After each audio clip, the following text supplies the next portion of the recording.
Right, so let's start from here. The Institute of Economic Affairs, a survey conducted by that institute, has ranked the Office of the President as the second most corrupt institution in the country.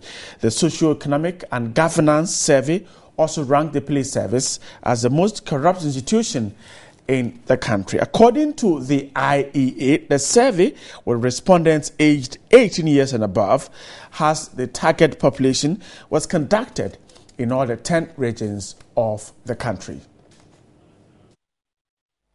The Institute of Economic Affairs survey touched on issues such as economic and living standards, public safety, trust in national institutions, and government performance. The Office of the President was ranked second after the police as the most corrupt institution in the country. The police are followed closely by the Office of the President, that's 19.2%, tax officials, that's 15.4%, members of parliament, that's 15%. No. Others are government officials generally, that's 13.9%, DCEs, that's 13.3%, judges and magistrates, that's 13.1%, assemblymen and women, that's 11.9%, immigration, that is 10.4%, and the army, 7%. The report said the most pressing governance challenges confronting the country is the high prevalence of bribery and corruption. The Office of the President was also ranked 6th as the least trusted public institution after the Tax Department, the Electoral Commission, the ruling NDC government, the police, and metropolitan, municipal and district assemblies. A senior research fellow of the IEA, Dr. Ransford Jampo, said there is a lack of political will to fight corruption. Right, so that's the IEA report, and that senior research fellow of the Institute of Economic Affairs, Dr. Ransford Jampo, has just joined me on phone. Dr. Jampo, grateful to have you tonight. Yes. So let's begin from here. Government has responded to this particular survey that you released today. I just want to read just a paragraph of the response for you to react to. Now, the statement was signed by Communications Minister Dr. Omane Boamah, and this particular paragraph says, additionally, the timing of the release of this purported survey just a day before the President presents the State of the Nation address cannot be lost on the objective-minded members of the public. This is a paragraph of the response from government. What is your reaction to it? Well, this is a situation. You know that we do not just get up one day and plan and execute a press conference. This is a well thought out, planned program. We circulated and issued invitation letters to the media about 2 weeks before time.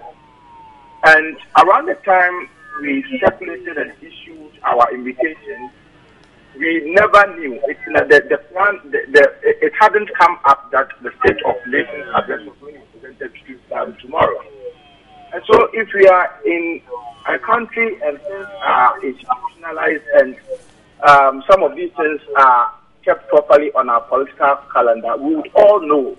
And then, so you don't plan events that would sort of almost coincide with such an important occasion. So we didn't know, and the media, those we invited, I'm sure we invited TV3, you would bear us out that we sent the invitation long ago before this announcement came up. By the time the announcement came up, we had already sent the invitation. And for the records, you can check, but there have been several surveys that we've conducted, and we have deliberately delayed the release of the findings, particularly when we know that the timing is not right. In the lead up to the 2012 elections, there was a survey that contained some results, and we thought that because we were going to an election, we didn't want anybody to misinterpret our release at that time. And so we shelved the results and just wrote papers with it. And so it's not out of malice, it's not deliberate, But it's just that, I mean, even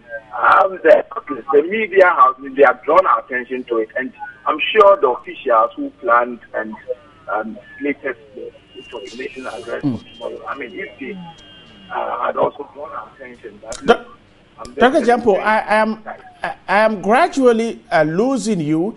If you can reposition yourself for me, I'd be grateful. It is better now. It is better now. Thanks so much. Thanks so much. Yeah, so the point, I just made the point that we planned this long before they came out with the date for the State of the Nation's address. And you know that over the years, we haven't had a fixed day or date for the State of the Nation's address. And so long before they said that it was going to be out tomorrow, we had already circulated our letter. So it wasn't out of malice. And indeed, if we had known, we would have postponed. And I'm saying that this is not the first time. There have been several surveys that we've conducted, and we have looked at the timing for the release. And if we felt that the timing was not appropriate, we delayed the release of the findings. And indeed, the 2012, if you look in the lead up to the 2012 elections, we conducted another socio-economic and governance survey, and we felt that given the timing, the nation was in an election mode, and you didn't want a situation where anybody would think that you are poisoning the atmosphere or you are making a particular political party look less credible in the country. All right. And so we shelved the results and decided to just generate research papers, out of it. So it's not out of malice. Dr. Jampo, briefly answer this for me. If you had known by the close of day yesterday that the president was to present the State of the Nation address tomorrow, you would have called this press conference off. Is that what? Why not? We wouldn't want to take the shine out of whatever is going to be said tomorrow. And it's not a do or die matter. We can postpone. We could call it off and then just fix it another day. We don't know. And I'm saying that we had circulated letters 2 weeks. Exactly. I get that point. I'm sure your outfit may have received copies of the letters, invitation letters. And if you look at the date, you would see that we didn't start planning the whole thing today and executed it today. We did it. That's not how we do it. Grateful. Let's just stay on the response from government. Again, I'm reading another paragraph that says that government is challenging the IEA to offer credible proof to back their claims, adding that government has been taking far-reaching steps, including reforms in public financial administration and the establishment of tighter controls as part of effort to address the issue of corruption. Now, the response also indicated that the IEA must bring out for verification the methodology for the so-called perception survey. I'm sure you want to react to this one too. Well, I'm sure you know, you've been associated with the work of the IEA for quite some time now, and you know that we do not just sit down to concoct stories. You know the caliber of people who work as research fellows. Some are here, some are outside. And we've conducted socio-economic and governance surveys and other surveys and research activities over the years. I mean, beginning from 2011 when we started surveying, conducting some of these surveys. I think we've done that, and it's always been undertaken by credible people. And so you pass by the institute and you see the quality of our publications and research findings that we churn out. And so it is quite unfortunate if anybody would want to think that it's something that was. Dr. Jampo, I'm so losing you. Hello. I'm so losing you. Is it fine now? Okay, it's better now, but don't get too close to your TV set. I'm so losing you. Go ahead. It's better now. It's better now. It is. Go ahead. Let me do some. Hello. Okay, it is better now. Go ahead. Please it's go ahead, now. Dr. Jampo. Right, go ahead. Okay, so I'm saying that you have been associated, I'm sure you've been associated with the work of the Institute for some time now, right. Ghana's oldest public policy institute, and we've carried out several surveys and research over the years. Indeed, if you pass by the IEA Secretariat, you see the caliber of research output that we churn out. And it would be amazing for anybody to think that somebody sits down to concoct stories and to write about them. I mean, that's not how we do our work. And so if anybody wants to challenge or find out about the methodology that we use, I mean, the IEA Secretariat is always open. The way to go about this is to just drive through the institute, and we are prepared and ever ready to sit down and tell the story about how we came out with these findings. If you want to know, get the data for your own analysis, we are prepared to give both hard and soft copy information regarding what we have done, so that you can do your independent analysis and assessment of the situation. And so it's not, I mean, can you imagine, for the past 25 years that the Institute has been involved in this, and if somebody wants to say that, well, methodologically maybe there was something that we didn't do, or they feel that we just sat and concocted stories, I mean, I quite do not agree with anybody or any assertion like that. And it's not, Dr. Jampo, if we have the zeal and the political will to tackle some of these, to fight corruption and to deal with some of these findings, I mean, the IEA Secretariat is always open. Let the policymakers pass by. We would sit down with them and then discuss some of them. So you're saying it's not something that you can briefly share with us in a minute? What? I mean, the methodology is not something you can briefly share with us in a minute. It's technical, but I can break it down and simplify it for you. The survey was conducted in all the 10 regions of Ghana with persons aged 18 years and above as a target population. Now, a stratified design that employs sampling with probability proportional to size was adopted. Now, stratification was based on the regions of Ghana, and selected households and individuals for the survey were randomly sampled from pre-selected primary sampling units. Now, a total sample of 1,200 or 1,200 households was selected to allow for up to 20% non-response. Now, what this simply means is that if you take a look at the Ghana's 2010 population and housing census, it gives an indication as to the number of people who reside in all the 10 regions. So, for instance, according to the PHC of 2010, we had about 19% of the people residing in Ashanti region. We had 18% of people residing in Greater Accra region. We had 10% of Ghanaians residing in Central. So, if 19% of the people were residing in Ashanti region, what we did was that we gave 19% of our 1,200 questionnaires to them. So we went to the region, and in the region we identified the various districts in the region, and then went there to the various households and sampled them randomly and administered that 19% questionnaire out of the of the 1,200 questionnaires that we had, and that was what we did for the entire regions, and we were able to generate results emanating from the people at the grassroots. So, I mean, these are quite technical, but they are issues that can also be explained further for more understanding. And so, we were completely taken aback when the release came. People felt that it could be something that people concocted. We don't concoct facts and data. Dr. Jampo, one thing that I have heard you all day trying to explain in the media is that government lacks the political will to fight corruption. Now, this is becoming or has become a cliche. Can you tell us precisely, according to the survey, what this is? Government lacking the political will to fight corruption. What exactly is government doing wrong? Well, I think that part of the problem is government's own posturing and response or attitude towards some of these things, as you rightly indicated. A response has been issued, and we were thinking that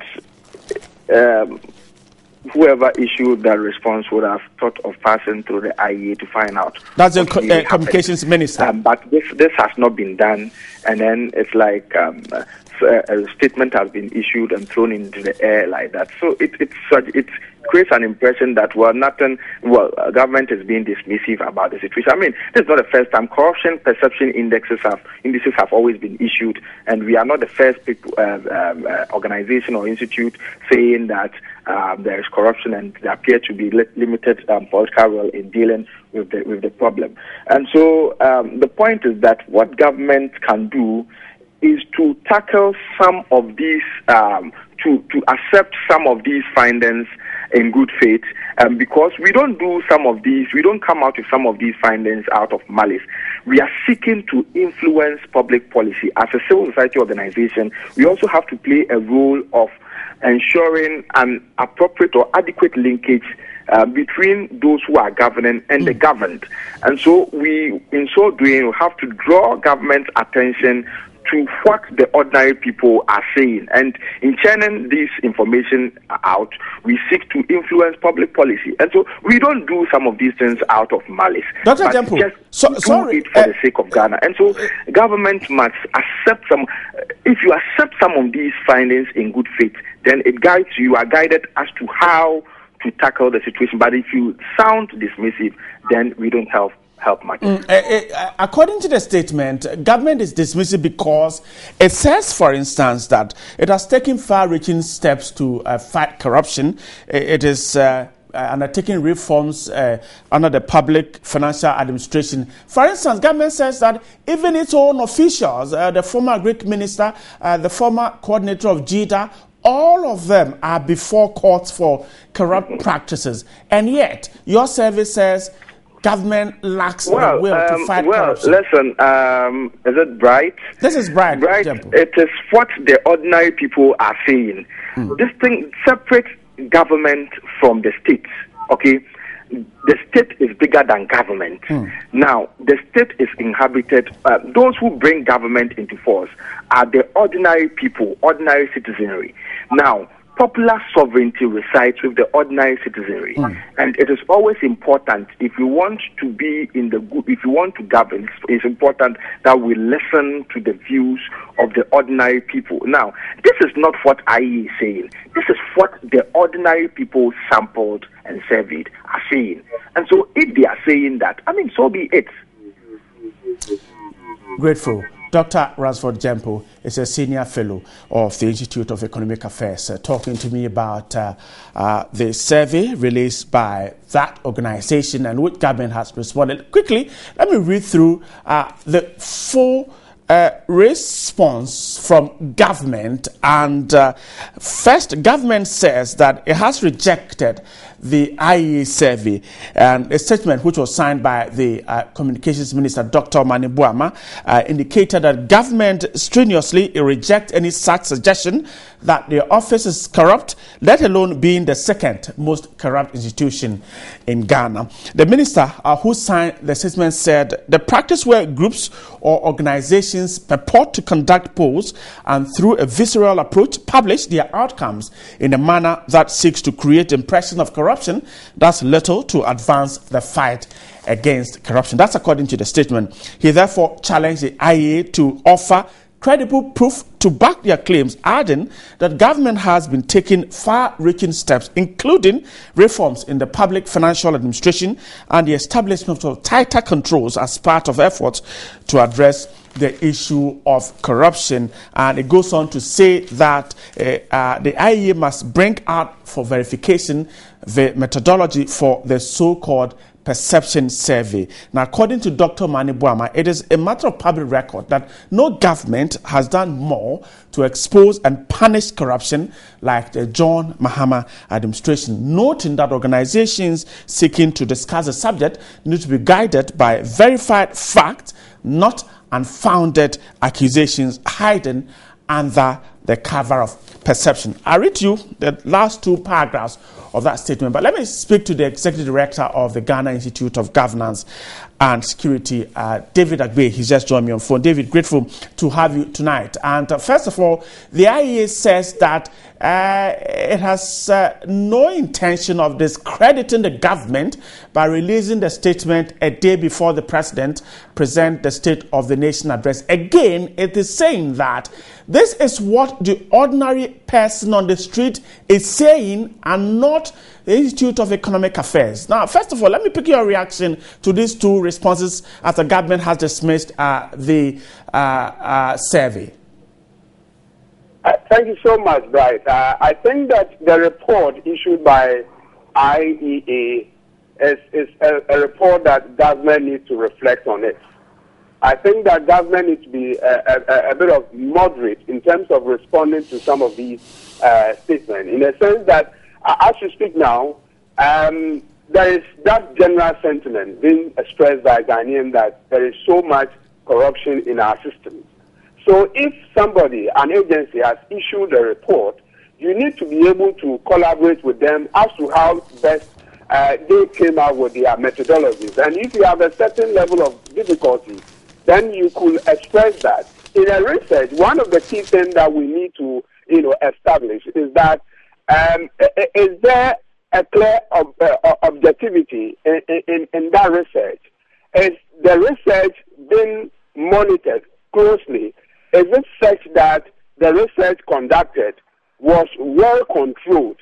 If it was well controlled, that they do not have any third party influencing such a research, then it is quite good enough that everybody needs to accept.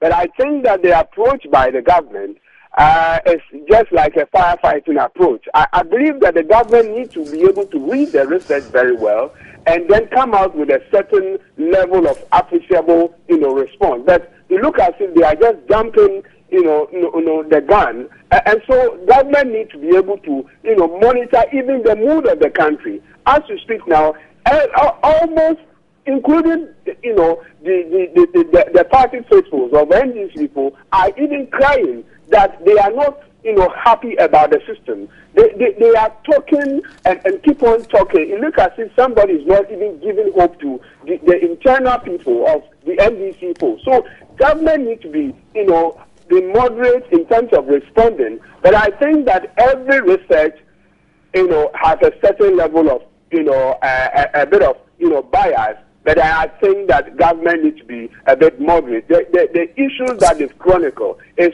so much that government needs to be able to take a pragmatic, step to show that they can be able to collaborate with the IEA. I think that the report is not bad, and so government needs to be a bit moderate. David, so one issue that the communications minister is raising is the fact that the IEA has released this report survey just a day before the president presents the State of the Nation address, and the government thinks that this is simply not good enough. It is good. I mean, as far as the president is going to present a State of the Nation address, doesn't see any organization to also come out with their own independent report. That organization has every legitimate to come out with their own findings with regards to the way government is ruling the country. So, Dr. Omane Boama, on this case, I disagree with him. I think that they should be a bit sober enough, although the report is in a bad taste. And so that is why they are clinching, every thing to make sure that they discredit it. But I think that they should be able to reflect on that report. And if you have a country that, we have a president and people are not cooperating, they are not helping the president to do what is justice for all of us to benefit. I think that we should be able to, tell those ministers that they need to be able to help the president. I mean, here we are, people are talking about corruption all over. And the government has also recognized that, although we appreciate the fact that government is putting in some measures and systematic way of retrieving certain money, certain judgment that would have been paid. But that is not enough. Okay. We expect them to do more. And that is why the government is in power. They need to be able to control Ghanaians. And so if Ghanaians are complaining, what do they need to do to satisfy Ghanaians? Because it is Ghanaians, the common Ghanaians, who voted them to become,